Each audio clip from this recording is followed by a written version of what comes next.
அடுத்தப்புறமா என்னென்னு பார்க்கலாம். இப்போ அழகர் பார்த்தீங்கன்னா, நம்ம ஐஸ்வர்யாவ அம்மா கூப்பிட்டத நெனச்சு, தமிழ்ச்செல்வி பார்த்தீங்கன்னா அழுதுகிட்டே வராங்க. அப்போ பார்த்தீங்கன்னா, வீட்டுக்கு வந்ததும், "நம்மள தானே இவன் வந்து அம்மான்னு கூப்பிடணும். இவன் ஏன் ஐஸ்வர்யாவ அம்மான்னு கூப்பிடுறான்?" அப்படின்னு சொல்லிட்டு ரொம்ப ஃபீல் பண்ணிட்டு இருக்காங்க. அப்போ அம்மாச்சி எல்லாருமே பார்த்தீங்கன்னா, "ஏன் தமிழ் அதையே யோசிச்சுட்டு இருக்க?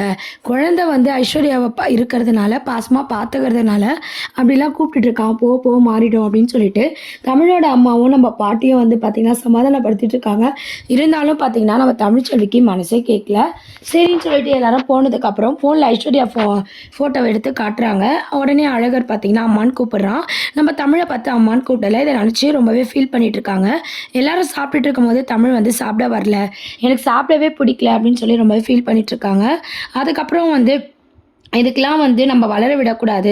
ஆல்ரெடி நம்ம வாழ்க்கையை பறி கொடுத்தாச்சு. நம்ம லைஃப்பில் எதுவுமே இல்லை, நம்ம 2 குழந்தைங்கள தவிர. ஸோ ஒரு பஞ்சாயத்தை ஏற்பண்ணி இந்த 2 குழந்தைங்களும் நம்மளே வச்சுக்கணும். அந்த வீட்டுக்கு அனுப்புறதுனால தானே இந்த தலைவலிலாம் வருது அப்படின்னு சொல்லி தமிழ் வந்து நைட்டு முழுக்க யோசிக்கிறாங்க.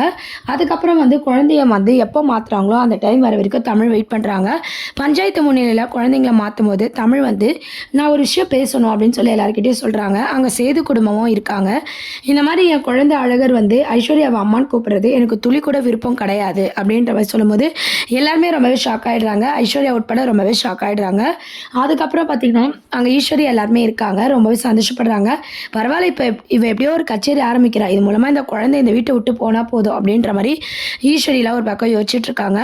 அப்போ நம்ம சேது என்ன சொல்கிறாருன்னா, அவள் அம்மா மாதிரி பார்த்துக்கிறதுனால மட்டும்தான் குழந்தை அவளை அம்மான்னு கூப்பிடுது, அதை புரிதல் கூட உனக்கு இல்லையா அப்படின்னு சொல்லிட்டு தமிழை பார்த்து சேது கேட்கும்போது, பெத்தவளை மட்டும்தான் அம்மான்னு கூப்பிடணும், எதை வேணாலும் ஒரு பொண்ணு விட்டு கொடுப்பா, ஆனால் தாய்மையை மட்டும் விட்டே கொடுக்க மாட்டா அப்படின்னு சொல்லிட்டு நம்ம தமிழ் வந்து பேசிட்டு இருக்காங்க. அதுக்கு ரொம்ப கோவமாக சேது பதில் சொல்லிட்டு இருக்கும்போது ராஜாங்கம் எல்லாருமே வந்து அங்கே இருக்கும்போது நம்ம பாட்டிமா என்ன சொல்கிறாங்கன்னா, சேது நீ பேசுறது சரி கிடையாது.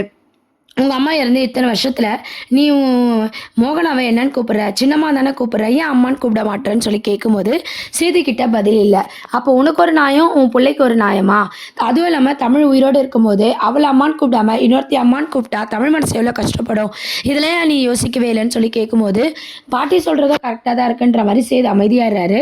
உடனே ராஜாங்கம் என்ன சொல்கிறாங்கன்னா, ஐஸ்வர்யா மேலேயே நம்ம தப்பு சொல்ல முடியாது, அவள் அந்த அளவுக்கு குழந்தைக்கு ஒரு அம்மாவாக பார்த்துக்கிறா. அன்றைக்கி கூட உங்களுக்கு எல்லாருக்குமே தெரியும், ஒரு தேள் வந்து குழந்தைய வந்து கடிச்சிருக்கோம், அந்த உயிரியே அவள் வந்து இது பண்ணியிருக்கா அப்படின்னு சொல்லும்போது அதெல்லாம் நான் ஒத்துக்கிறேன், அதெல்லாம் நான் இல்லைன்னு சொல்லலை. ஆனால் என் குழந்தை என்னை மட்டும்தான் அம்மான்னு கூப்பிடணும்.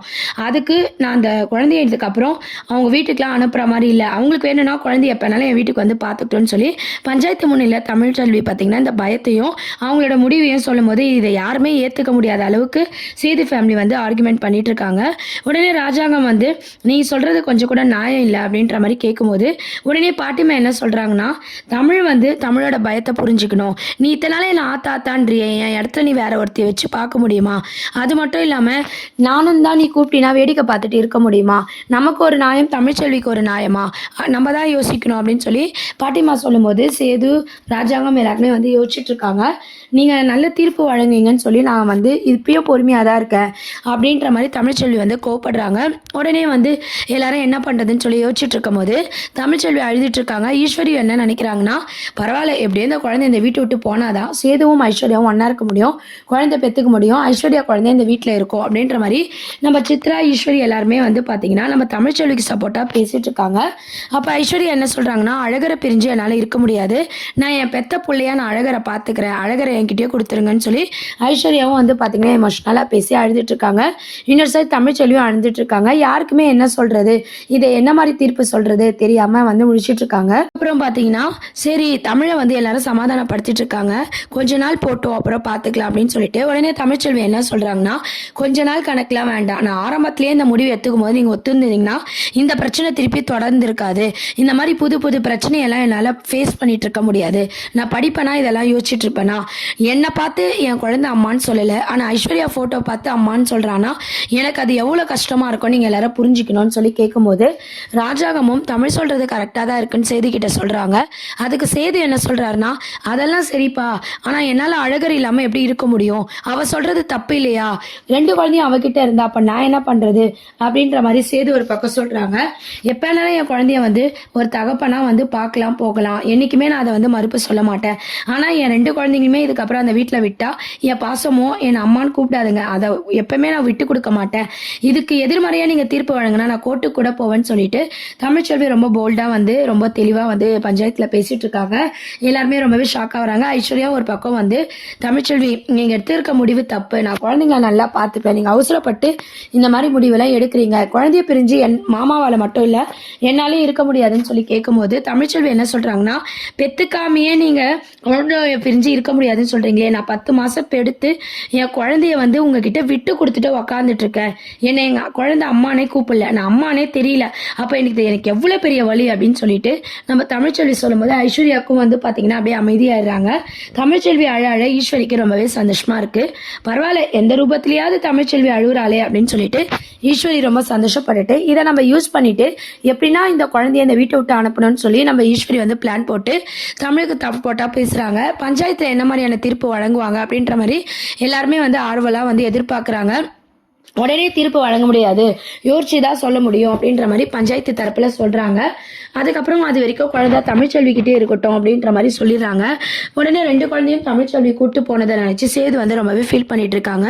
வீட்டுக்கு போனதும் நம்ம சேது வந்து ராஜாங்கத்துக்கிட்ட கருப்பு கிட்ட எல்லார்கிட்டையும் என் குழந்தை இல்லாமல் என்னால் இருக்கவே முடியல, ஒரு குழந்தை கூட இப்போ என்கிட்ட இல்லை, எல்லாம் பிளான் போட்டு தான் இவ செஞ்சிருக்கா அப்படின்னு சொல்லி தமிழ்ச்செல்வி மேலே ரொம்ப கோவமாக சேது பேசிட்டு இருக்கும் போது நம்ம கருப்பு என்ன சொல்றாருன்னா, அந்த பொண்ணு பக்கம் இருக்கிற நாயத்தினி புரிஞ்சுக்கணும்னு சொல்லி எடுத்து சொல்றாங்க. மோகனாவும் தமிழ் பக்கம் தான் நாயம் இருக்கு, இத்தனை நாள் நீ அம்மாவை கூப்பிடணும்னு சொல்லி நான் எத்தனை நாள் எங்கிருப்பேன், ஆனால் என்னை சின்னம்மா தானே நீ கூப்பிட்டுருக்க, இப்போ உன் குழந்தை மட்டும் பெத்தவளை விட்டுட்டு இவளை வந்து அம்மான்னு கூப்பிடணும்னு எந்த விதத்தில் நீ நியாயம்னு சொல்ற, நியாயமா பேசுது சேது அப்படின்னு சொல்லி எல்லாரும் கேட்கும்போது ராஜாங்கமும் பார்த்தீங்கன்னா தமிழுக்கு சப்போர்ட்டாக பேசிட்டு இருக்காங்க. சேதுக்கு எது எப்படியோ என் குழந்தை என்கிட்ட தான் இருக்கணும், அந்த பஞ்சாயத்தில் நான் உண்டு இல்லைன்னு பண்ணிடுவேன்னு சொல்லி ரொம்ப கோவமாக பேசிட்டு போகிறாங்க. ஐஸ்வர்யாவும் ஒரு பக்கம் வந்து அப்படியே அழுதுட்டு இருக்காங்க. ஐஸ்வர்யா அழுகிறத பார்த்துட்டு தனியாக கூப்பிட்டுட்டு போய் பேசுகிறாங்க.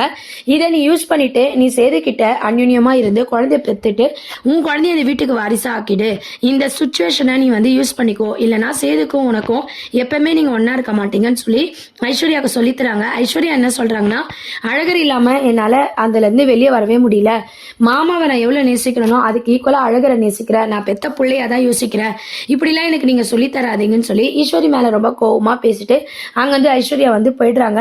என்னம்மா இவன் நல்லதுக்கு தான் நம்ம சொல்கிறோம், இவன் நம்மளே இப்படிலாம் பேசிட்டு போகிறாளேன்னு சொல்லி சித்ரா வந்து ஐஸ்வர்யா மேலே கோவப்படுறாங்க. இதை நம்ம பொறுமையாக தான் டீல் பண்ணணும், இப்போ கோவப்பட்ட எல்லாமே தப்பாயிடும், நீ பொறுமையாயிடு நான் பார்த்துக்கிறேன்னு சொல்லி ஈஸ்வரியும் பார்த்தீங்கன்னா சித்ராவை சமாதானப்படுத்திட்டு இருக்காங்க. இதெல்லாம் பார்த்து தாமரை எல்லாருக்குமே வந்து ரொம்பவே சந்தோஷமா இருக்கு. கூடிய சீக்கிரம் பார்த்தீங்கன்னா சேது வந்து தமிழ் கூட சேரணும், இந்த ஐஸ்வர்யாவை விடணும் அப்படின்ற மாதிரி தாமரை எல்லாருமே வந்து யோசிக்கிறாங்க. சாவித்ரி எல்லாருமே அதே மாதிரி பார்த்தீங்கன்னா குழந்தை